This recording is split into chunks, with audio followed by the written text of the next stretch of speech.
Latest updates ఎప్పటికప్పుడు పొందడానికి Big TV WhatsApp channel follow అవ్వండి. లింక్ డిస్క్రిప్షన్ లో ఉంది. ఈ మధ్య కాలంలో పెళ్లిళ్లు కుదిర్చడానికి మ్యారేజ్ బ్యూరో వారికి గాని పేరెంట్స్ కు గాని తలకు మించిన భారంగా మారింది. ప్రధానంగా అమ్మాయిలను ఒప్పించడం చాలా కష్టంగా మారింది. ఎంత మంచి సంబంధం తెచ్చినా రిజెక్ట్ చేస్తున్నారు. అబ్బాయిలకు ఉద్యోగంతో పాటు పూర్వీకుల ఆస్తిపాస్తుల గురించి కూడా ఆరా తీస్తున్నారు. ఏవైనా స్థిరాస్తులు గట్టిగా ఉంటేనే పెళ్లికి మొగ్గు చూపుతున్నారు. దీంతో పెళ్లిగాని ప్రసాద్ల బాధలు రోజురోజుకి పెరిగిపోతున్నాయి. అబ్బాయిలు చచ్చిచెడి సాఫ్ట్వేర్ ఇంజనీర్ గా స్థిరపడినప్పటికీ పెళ్లి విషయానికి వచ్చినప్పటికీ ఈ మధ్య కాలంలో అమ్మాయిలు వారి తల్లిదండ్రుల గొంతమ్మ కోరికలు అంచనాలు అందుకోలేకపోతున్నారు. దీంతో పెళ్లి వాయిదా చేసుకుంటున్నారు. అబ్బాయిలు జాబ్ లో సెటిల్ అయ్యి మంచి శాలరీ సంపాదించే సమయానికి వయసు ఈజీగా 30+ అవుతోంది. అంతలోపు పెళ్లి ప్రస్తావన తెచ్చినా నా కాళ్లపై నేను నిలబడాలనే అబ్బాయిలు పెళ్లి ప్రస్తావనను రిజెక్ట్ చేస్తున్నారు. మంచి శాలరీ వచ్చే సమయానికి అమ్మాయిలు వయసు ఎక్కువైందని ఆ అబ్బాయిల ప్రొఫైల్ను చూస్తలేరు. జాబ్ చేసే అమ్మాయిల లిస్ట్ ఇంకా పెద్దగా ఉంటుంది. తనకంటే ఎక్కువ సంపాదించేవారు కావాలనుకుంటున్నారు. ఇంకా కొంతమంది అమ్మాయిలకు ఈగో ఎక్కువ. జాబ్ చేసే అమ్మాయిలకు పెళ్లి, పిల్లలు, బాధ్యతలు ఎందుకు, ఫ్రీగా లైఫ్ను ఎంజాయ్ చేయాలనుకుంటున్నారు. ఈ విషయాన్ని డైరెక్ట్గా చెప్పలేక నానా వంకలు పెడుతూ పెళ్లిని వాయిదా వేస్తూ పేరెంట్స్కి చుక్కలు చూపిస్తున్నారు. ఈ విషయం గురించి మరిన్ని వివరాలు తెలపడానికి నగరంలో ప్రముఖ మ్యారేజ్ బ్యూరో నిర్వాహకుడు డాక్టర్ కోటిరెడ్డి గారు మనతో ఉన్నారు. ఆయనను అడిగి తెలుసుకుందాం. ప్రతి ఒక్కరి లైఫ్లో వారు ఇలాంటి గుణాలున్న ఒక వ్యక్తిని అయితే పెళ్లి చేసుకోవాలని ఉంటుంది. అది అబ్బాయిలైనా సరే అమ్మాయిలైనా సరే. కానీ ప్రస్తుతం ఉన్న కాలంలో అయితే అబ్బాయిల కంటే ఎక్కువ అమ్మాయిలు మేము పెళ్లి చేసుకోము అని అంటున్నారు. ఈవెన్ వాళ్ళు ఇండియాలో ఉన్న అబ్బాయిలైనా సరే, వాళ్ళు ఎన్ఆర్ఐస్ అయినా సరే.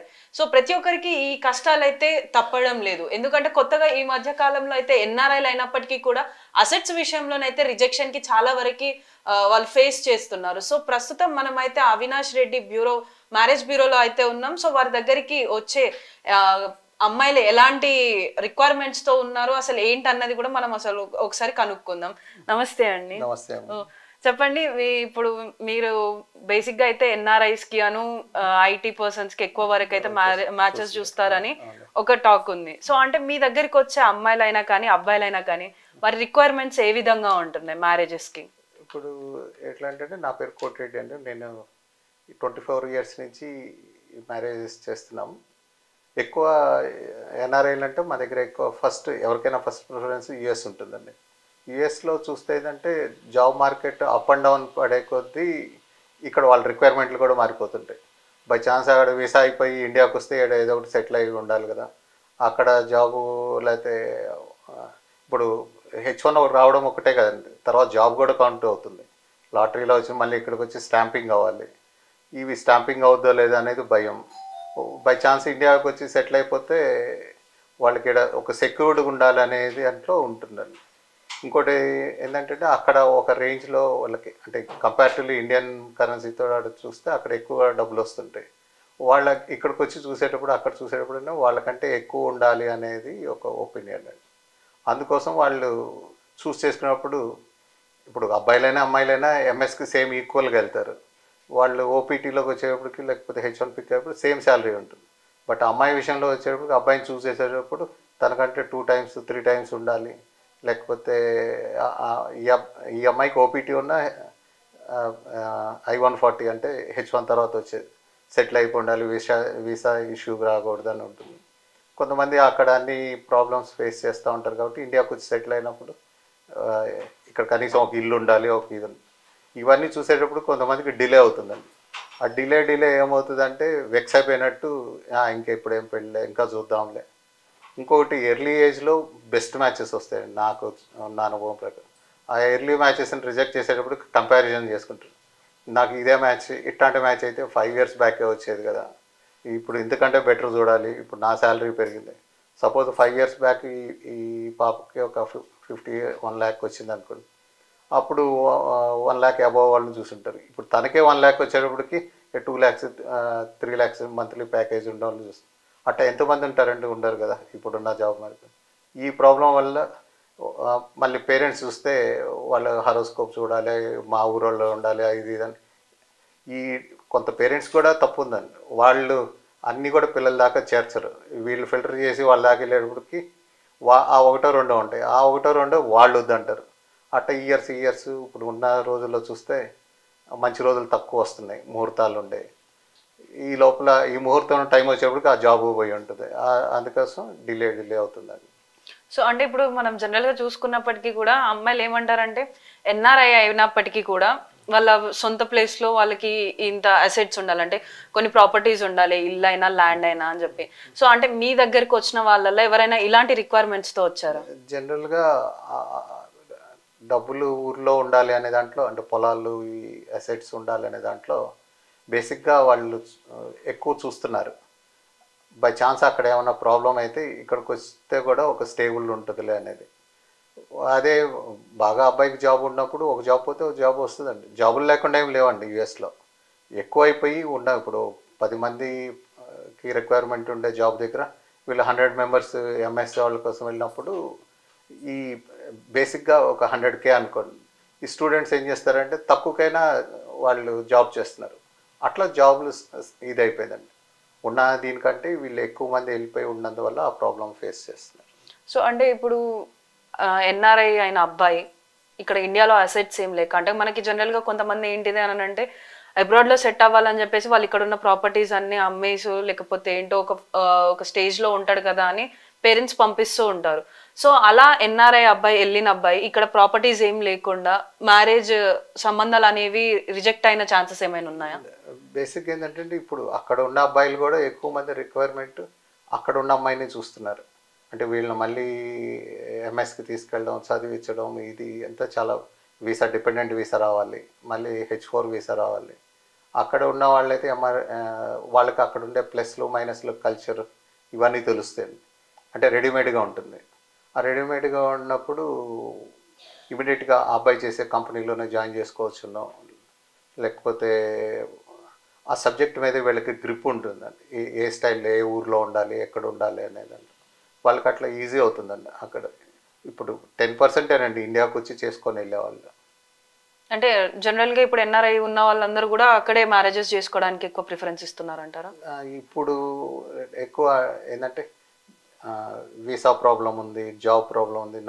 వాళ్ళు ఒక వారం కంటే ఒక 2 వీక్స్ కంటే ఎక్కువ లీవ్ ఇవ్వరు.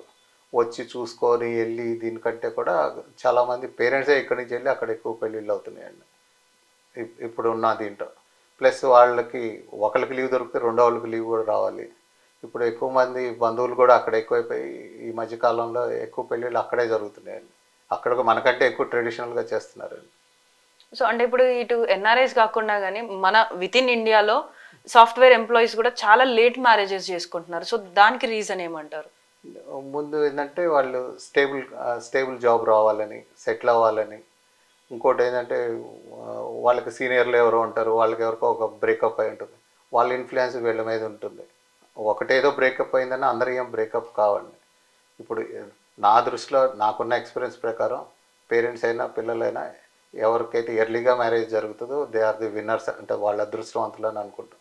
ఎందుకంటే చూసే కొద్దీ లేట్ అయ్యే కొద్దీ బయటికి చెప్పరు, కానీ లేట్గా అయ్యే మ్యారేజెస్ అని కాంప్రమైజ్డ్ మ్యారేజెస్. ఇంకా తప్పదు, ఇంక ఇది కూడా కాకపోతే అది కూడా కాకపోతే ఏమవుతుందంటే అసలు పెళ్ళే వద్దంటారు. అది ఎవరికి అంటే ఎవరికి నష్టం అవుతుంది, వాళ్ళకే నష్టం అవుతుంది. అందుకని ఎర్లీగా వచ్చే మ్యారేజెస్ని ఉన్న వాటిలో కొంచెం బెటర్గా వీళ్ళకంటే కొంచెం అంటే వీళ్ళకి ఓ 50,000 వస్తుంటే పర్ మంత్ 2 lakhs కావాలి, లేకపోతే 5 lakhs కావాలి అట్లా అనుకోకూడదు. నువ్వు వాళ్ళు స్టేబుల్గా మళ్ళీ తెచ్చుకోగలరులే, ఆ ఏజ్కి ఎంత వస్తుందో అంతే వస్తుందండి శాలరీ. తక్కువ ఏజ్లో అంటే అమ్మాయిలు వచ్చేటప్పటికి తక్కువ ఏజ్ గ్యాప్ అబ్బాయిలు కావాలనుకుంటారు, అబ్బాయిలు వచ్చేటప్పటికి ఎక్కువ గ్యాప్ అమ్మాయిలు కావాలనుకుంటుంది. ఎప్పుడు మ్యాచ్ కావాలి. తక్కువ గ్యాప్ ఉన్న అబ్బాయికి ఈమె కంటే కొంచెమే ఎక్కువ వస్తుంది, కంటే ఎక్కువ రాదు కదా. ఎంతమందికి అందరూ టాప్ పొజిషన్స్లో ఉంటారు, ఓన్లీ 10% ఉంటారు. ఇవన్నీ చూసుకొని అల్టిమేట్గా తొందరగా పెళ్లి చేసుకోండి అయితే అని చెప్పగలను నేనైతే. అంటే సో మీ దగ్గరకు వచ్చే ఐటీ ఉమెన్స్ ఎవరైతే ఉంటారో సో వాళ్ళకి ఉన్న రిక్వైర్మెంట్స్ ఏ విధంగా ఉంటాయి? ఐటీ ఉమెన్స్ ఏంటంటే అందరూ కాలేజెస్ చూస్తారు, వాళ్ళు లుక్స్ చూస్తున్నారు, ఎక్కడ ఉంటున్నారు అంటారు. ఇంకోటి ఏంటంటే ఇప్పుడు ఇండియా వచ్చేటప్పటికి హైదరాబాద్లో అమ్మాయికి జాబ్ వస్తే బెంగళూరులో అబ్బాయి జాబ్ చేస్తున్నా అనుకోండి, తను ఏమంటుందంటే హైదరాబాద్కి మూవ్ కావాలంటుంది. ఆ అబ్బాయి మూవ్ వెళ్ళాడు, ఆ అబ్బాయి ఎక్కడికి వస్తే జాబ్ ఉండదు. సరే ఈమె అక్కడికి వెళ్తే తనకి అక్కడ జాబ్ ఉండదండి. అట్లా కూడా అందరికీ హైదరాబాద్లోనే ఉండేవాళ్ళు అనేది ఉండదు కదండి. ప్లస్ జాబ్లు షిఫ్ట్ అవుతుంటాయి. ఇంకోటి కొన్ని కంపెనీస్లో స్టార్టప్స్లో ఉంటారు. ఆ స్టార్టప్స్ వాళ్ళు వచ్చి రాసేదేమో చాలా ఎక్కువ ప్యాకేజ్ రాస్తారు. అది మ్యాచ్ కావాలంటే వీళ్ళకి వాళ్ళకి మ్యాచ్ కావాలన్నమాట. అట్లా. సో అంటే ఇప్పుడు ఈ ఏదైతే అసెట్స్ గురించి వస్తుంది కదా టాపిక్, సో వాళ్ళు ఉండడానికి సిటీలో ఉండడానికి ఇష్టపడుతున్నారు, కాకపోతే అసెట్స్ మాత్రం మాకు వాళ్ళ నేటివ్ ప్లేస్లోనే కావాలి అని అంటున్నారు. మరి ఇది ఎక్కడి క్యాలిక్యులేషన్ అంటారు? అది ఏమవుతుందంటే ఊర్లో వాళ్ళకి ఆస్తులంతా అమ్ముకొని వెళ్ళిపోయారు అనేది, అంటే అది యాక్చువల్గా అమ్మాయిల రిక్వైర్మెంట్ కాదు, పేరెంట్స్ది. వాళ్ళు ఏ ఊరు వాళ్ళు, వాళ్ళకి ఆడ ఎంత ఉంది, ఏం చేస్తున్నారు అనేది. నా దృష్టిలో అయితే దానికంటే కూడా వాళ్ళు ఎక్కడున్నారో అక్కడ సొంత ఇల్లు ఉందా, అక్కడికి ఆడ స్టేబుల్ కావాలి, కానీ ఆడుండే వీళ్ళకి అంత ఉపయోగపడవని. వాళ్ళు డే టు డేలో వాళ్ళకి మనకున్న ఆస్తులైనా ఎంత ఉపయోగపడతాయి అనేది దాంట్లో చూసుకుంటే ఎక్కువ వీళ్ళు హ్యాపీగా ఉంటారు. ఇంకోటి అందరూ సిటీస్లోనే ఉండడానికి ఇష్టపడుతున్నారు. ఇంకొకటి ఈ మధ్య అంతా వర్క్ ఫ్రమ్ హోమ్ వచ్చిందండి.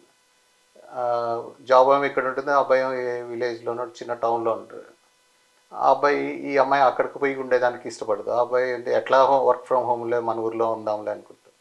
వీళ్ళు అట్లా వెళ్ళడానికి ఇష్టపడరు. అందరూ సిటీలో ఉండే జాబ్ చేయాలనేది ఉంటుందండి అట్లా. ప్లస్ ఇంకోటి ఆ వర్క్ ఫ్రమ్ హోమ్లో మాకు అర్థం కావడం లేదండి. అంటే ఇంట్లో ఉంటున్నాడు, అది ట్రైనింగ్ తీసుకుంటున్నాడా, జాబ్ చేస్తున్నాడా, ఇప్పుడు ఇక్కడ ఒక కంపెనీలో పనిచేస్తున్నాడంటే వీళ్ళు పోయి ఎంక్వైరీ చేసుకుంటారు. వాళ్ళు ఏదో ఐడియాలు చూపిస్తే అది నిజమా కాదని మళ్ళీ మమ్మల్ని వచ్చి అడుగుతుంటారు. మేము మళ్ళీ ఇంకెవరికైనా రిఫర్ చేసి చేయాల్సి వస్తుంది. ఇట్లా ఎక్కువ డీటెయిల్స్ చూస్తారని ఎక్కువ మంది వస్తుంటారండి మా దగ్గర. సో అంటే ఇప్పుడు ఈ అసెట్స్ ఇష్యూ కానీ లేకపోతే ఇప్పుడు ఈ ప్రాపర్టీస్ ఇష్యూ ఇది ఏదైతే ఉందో దీని వల్లనే ఎక్కువ శాతం వరకు మ్యాచెస్ అనేవి రిజెక్ట్ అవుతున్నాయని అంటారా? అవునండి. ఇప్పుడు జాబు కంటే కూడా కొంతమంది అసెట్స్ చూస్తారు, కొంతమంది టాలెంటెడ్, అంటే వాళ్ళకున్న బేసిక్ ఐడియాని బట్టి.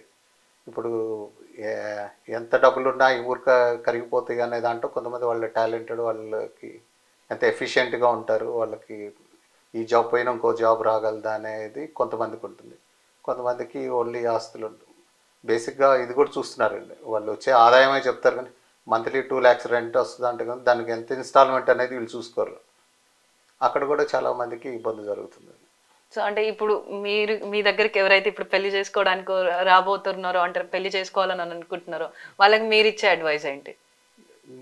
నాకున్న పర్సనల్ ఎక్స్పీరియన్స్ ప్రకారం అయితే నేను ఎవరికైనా చెప్పేది, నా అడ్వైజ్ అయితే ఎర్లీగా పెళ్లి చేసుకోండి, ఎర్లీగా సెటిల్ అవ్వండి, ఎర్లీగా బాగా అంటే ఎంజాయ్ చేస్తారు, ఏమంటారు కెరీర్కి లేకపోతే స్టడీస్ మీద ఫోకస్ చేస్తే ఎర్లీగా సెటిల్ అవుతారు.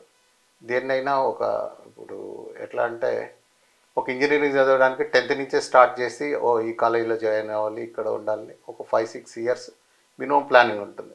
వీళ్ళు వేస్ట్ చేసుకొని ఒక ఏజ్ కొంచెం ఎక్కువ ఏజ్ ఎంత వచ్చినాక వితిన్ 1 monthలోనే అయిపోవాలండి, మేము తొందరగా చేయాలంటే అది కరెక్ట్ కాదండి. పెళ్ళికి కూడా ముందు నుంచే ప్లాన్ చేసుకొని వాళ్ళు ఒక ఈ ఏజ్కి అయితే ఇట్లా అవుతుంది, పెళ్ళి అవుతుంది, ఈ ఏజ్కి అయితే పిల్లలు పుడతారు, ఇట్లా అనేది మెడికల్గా ఏం చెప్తారు, మనకంటే 1 year 2 years సీనియర్ని అడగకూడదండి. వాళ్ళ ఎక్స్పీరియన్స్లో పెళ్ళి డిలే అయినందువల్ల ఏమవుతుంది, మినిమం 5-6 years పెద్దవాళ్ళని అడిగితే చెప్తారు వాళ్ళు పడే బాధలు ఇవన్నీ.